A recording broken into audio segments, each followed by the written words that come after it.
Did you know that the average adult worker will spend 160 hours per month at work? This means 2,080 hours per year at work, which averages out to about 24% of their lifetime at work. Now, humans are emotional creatures, more emotional and perceptive than any other animal in the animal kingdom.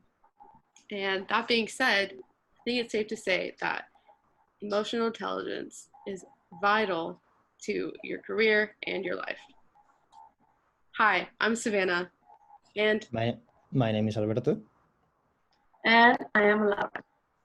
And today we want to highlight for you why it's important to master emotional intelligence. Now, you may be asking yourself, why does this matter to me? Why should I care? Well, emotional intelligence is a key factor for success in both our personal lives and our professional lives. As quoted by Dale Carnegie, when dealing with people, you have to remember you're not dealing with creatures of logic, but creatures of emotion.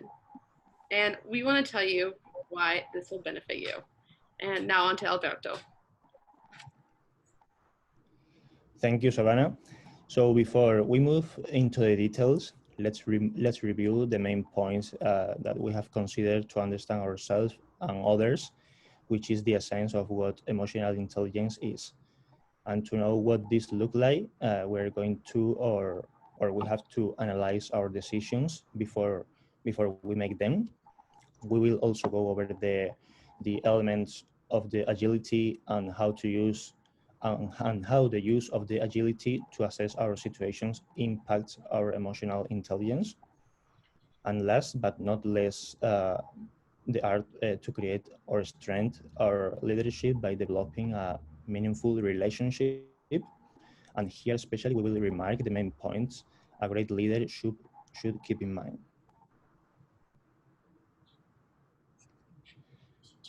So to start off, we are going to see the decision-making process, and based on the most important elements of it, we will understand why this is the origin, the beginning of the guide to achieve the emotional intelligence.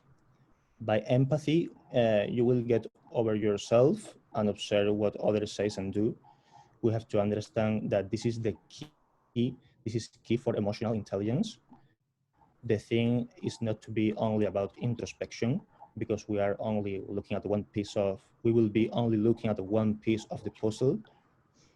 Now, with holistic emotional intelligence, you have to understand motivations of the me and also the we, and how the environment shapes it. This is really a genuine understanding, okay? Understand how seriously we have to take the things. Now here we have the we, as Kerry Gojote says in the book, telling someone to change without helping them to change their environment rarely leads to success. This basically means that you cannot change someone if you don't change the environment. Also, notice that it's important to not focus only on the negative. More or less, it takes 5 positive facts to counteract one negative in the brain. So for this, you have to be smart, not hyperattentive. Try to catch the negative and then use the natural functions of the brain to work with it. And finally, don't blame others.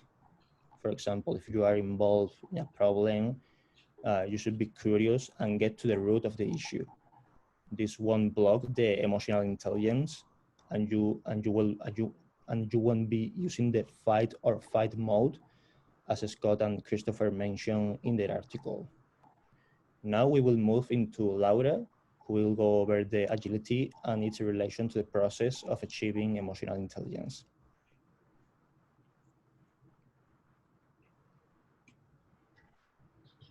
Thank you, Alberto. Then comes agility, which is the ability to overcome any type of situation. So let's suppose we are living in a normal day at work and we have various tasks that need to be completed at the end of the day. It is normal that we tend to start by completing the easiest tasks first. So we'll start by checking emails, and voila, An unpredictable and unexpected crisis occurs, and we end up spending valuable time that others way could be used to focus on more important tasks. So recognizing our environment is fundamental, and we need to understand that the environment is dangerous because it's uncertain, volatile, complex, and ambiguous. Also, we need to be aware of the difference between problems and dilemmas. Due to problems can be solved, but dilemmas only can be managed. And to correct the courses we have set, it is important we apply the EQ cube advantage, which involves recognizing the we, not just the me, allowing us to adapt our environment to support the self and relationships. Of course, recognizing our errors requires humility and vulnerability. So being emotional intelligent gives us the ability to recognize our environment, differentiate problems from dilemmas, and accept our errors. So we don't get stuck in the little picture, and that way we can focus on what really matters. In nowadays business world, it is important to coach the employees to become emotionally intelligent. This idea is also implied in Walt's book, Coaching for Emotional Intelligence. Now we pass on to Savannah, who's going to talk about our third main point.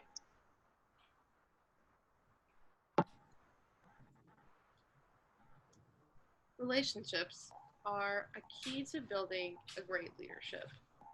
When you have a grasp on emotional intelligence, you can better spot derailers. Now, what are derailers?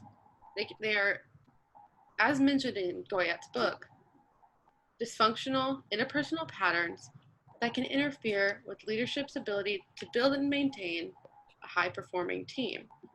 Now, you can find derailers in yourself and others, and having a high emotional intelligence really helps to identify these derailers. But it's also important to be self-aware so you as to not limit your emotional freedom. Emotional intelligence helps you to be self-aware of these derailers. And Goyette mentions that it's important to know the triggers that set you off. In fact, 95% of us believe that we are self-aware. However, only 10 to 15% of us actually do, as Goyette mentions in her book. This leads us to believe that we are more aware than we actually are, and being emotional intelligence will show you how to really be aware of yourself and to not limit yourself.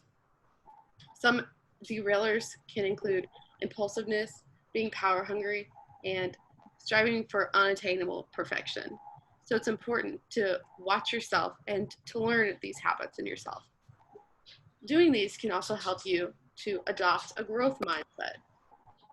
A growth mindset includes accepting challenges and understanding that they allow you to develop your intelligence, abilities, and skills. They are more than just problems in work, but they actually help you grow as a person and as an employee, as a manager. Adopting a growth mindset is key into helping you become a role model. Speaking of role models, in his book, Developing the Leader Within You 2.0, John Maxwell mentions that the pinnacle of influence of a leader comes not from having the rights to lead, but comes from having the respect from others. It's not about the title you have, but about the relationship you have with your employees and those who follow you. This is what it means to be a role model and to create a team environment that inspires motivation. Speaking of motivation, there is intrinsic and extrinsic motivation. Extrinsic motivation is simply working towards a task to obtain a reward, doing better at work to earn a higher salary. However, intrinsic motivation involves your personal self and your goals, striving to work harder and work so that you can feel better about yourself and your ability to do things rather than just a material reward or goal. As a leader, you want to be able to motivate your employees to go out of extrinsic goals, but into intrinsic, to have them be better versions of themselves and to strive to be the best that they can be in their position. Now, on to Laura and her recap of our presentation.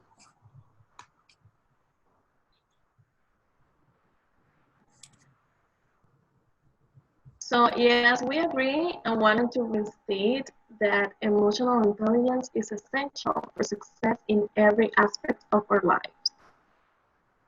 So because allows us to analyze our decisions and assumptions before we move forward, utilizes our agility to access situations, and relying on EQ cube to define and correct the problems, and develop meaningful relationships to strengthen our leadership and motivate others. So Savannah is going to conclude and is going to talk about the application for our life. Thanks, Laura. So now that we've talked about all the aspects of emotional intelligence and what it really means, here's how to apply it to your life. Think about your responses and your decisions before acting on them. This means taking into consideration what you're feeling, what the environment says, and how others are feeling, and how your decisions can impact them and the environment. It's important to focus not only on yourself, but how your responses can affect everyone. This is a key aspect in emotional intelligence. Second of all, using an agile mind to assess your environment.